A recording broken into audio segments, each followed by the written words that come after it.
Welcome. Message from the streets. Gonna go right on into a controversial issue. You know, no offense meant by what I'm about to discuss and expound on. Before I continue, I want to apologize to a brother that has a page called The Line of Judah, and I'll speak on why as I go through. It's because of this topic. You know, lately people been dragging Dr. Martin Luther King, making these attacks against his character, so forth and so on, and making these statements that they don't have no understanding about. And they saying that Dr. King, is the reason that so-called blacks are in a situation and condition that they are in today, that he was actually, a traitor. He the only so-called black man that got a holiday named after him, so forth and so on. First, I was, as a young person, I, I couldn't understand or understand Dr. King's stance. I thought he was crazy. I wrote it with Minister Malcolm and his perspective. Eye for eye, tooth for a tooth. You touch me, blah, blah, blah, blah, blah. I'm going to come and see you. I read a book, and that's where these individuals are making these statements about Martin Luther King. They don't have a foundation of what was going on and why he went the route that he went. I read a book called Sound the Trumpet by Stephen Oakes about 20 years or so ago. Changed my perspective on Martin Luther King. Actually had me to respect Martin Luther King, because in this book I learned about several things that I didn't know about Dr. King, and that was for his manly, fleshly, character. He had affairs on his wife, but that wasn't the most important thing I learned.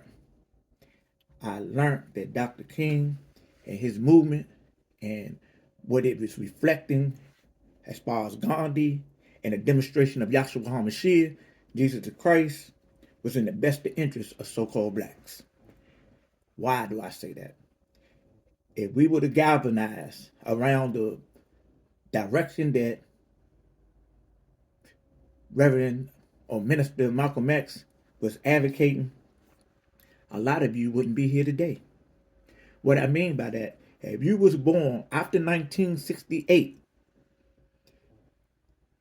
it's possible that you wouldn't have been here and you wouldn't have been experiencing this experience that we have right now today. This experience and a lot of life is because of the direction that Dr. King went. Because this was Dr. King knew as an educated young man, that the Europeans, the colonizers, their behavior was that of savagery, and they would have murdered, killed, enslaved as many as so-called black would have rose up in arms and rebellion. And what Dr. King knew, that those European devils at that particular time, they would have decimated the blacks. The so-called blacks had the heart and the courage, a lot of them. But their heart and their courage was not in accordance to the divine plan. And when you go against the divine plan, just like if you read the Helios Biblos, the Bible, if you think it is symbolic, metaphorical, literal, at times when the children of Israel, they was told to go out, and they didn't go out, and then they wanted to go out on their own accord, they end up getting slaved. And what I'm saying is that if Dr. King wouldn't have led the movement the way that he led it, our reality today would be so much different. It is possible, if it was a violent uprising, we would have had to experience apartheid on a military basis. The liberties that we eventually were able to move into, even though it wasn't as fast as some people would like it to be, even though it wasn't expanded as most people would like it to be, so-called melanated black people, it gave opportunity. Whereas though those opportunities would have never manifested. The March on Selma, for you that don't know, this is what the key element, the Dr. King's operation, that peaceful movement of marching, with the first time that the whole world seen what was going on. People heard about it. They heard about the brutality and the excessive force and all that, but when they seen it on national TV, they seen it in different countries, they seen it, and the so-called blacks were nonviolent. What that did was allow other people to come and make alliance with those that was following the Constitution, whereas those was not following the Constitution. With those that were law-abiding citizens exercising their constitutional right, with those that were supposed to be the law-abiding citizens, the authorities, the police, the fire department, and the citizens of the United States that were white nationalist hate mongers that were not in compliance with the Constitution because they wanted to do their way. Martin Luther King way was the way of the Most High, if you like it or not. That's just like the people of Israel. They thought that Yahshua was coming back. When he came, the Messiah came, that he was coming to have a violent controversy with the Romans. But when he was showing them how to overcome themselves,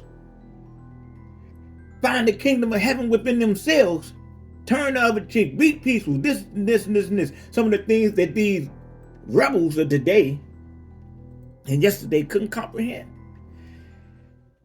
If so-called blacks would have rose up against those European Caucasians at that particular time when they were in the triple darkness, they would still be in that same triple darkness right now. You can see that the hatred still exists in the Republican Party.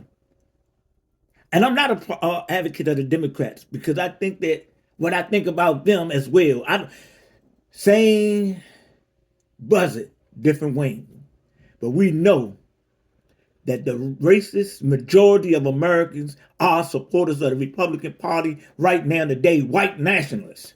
And if they could, which they are attempting to do, they would make adjustment to all the civil rights amendments and take it back to make America great again.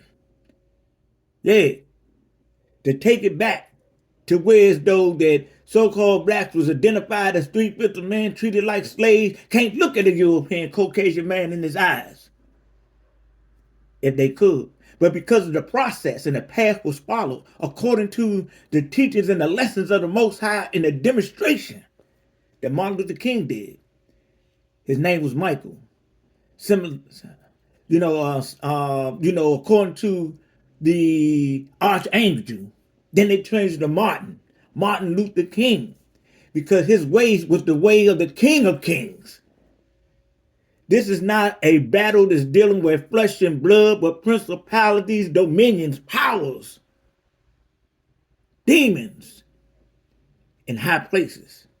And you cannot fight a spiritual war with a carnal mind. And that's why the people that's dragging Martin Luther King, you carnal minded and you don't comprehend because you haven't received the true gift of life within inside of you. You can say that you believe in Jesus. You can say that you believe in Yahshua. You can say that you believe in righteousness, but you don't believe in none of that. You believe in yourself. And that's why you have the audacity to attack one of the greatest men that walked in this country and advocated for us the best way that he knew how during his time period. Was he perfect? Of course not. Did he make mistakes? Of course he did. Did he have regrets? Yes. But what he did is more than what all of y'all doing that's running y'all mouth right now. See what I'm saying? It's a shameful thing that some of you will honor this bigot, this white nationalist president, 45, that's now 47, and talk on front stage in front of Europeans, in front of the world, and disrespect Dr. Martin Luther King. You're a traitor to the people. You're a traitor. Only thing I can say, out of your educated ignorance, you can get a pass. You find a way to get your pass. You keep on thinking that you could do some type of big bad man and that you can handle these devils without divine intervention. You go ahead and do what you do and watch you're going to get what you get. There's a way that seems right to man, but the end ends in death, physical and spiritual death. I bring you this message in love, and I leave you this message in peace. Put some respect on Dr. King's name in 2025. And shameless devils, oneness.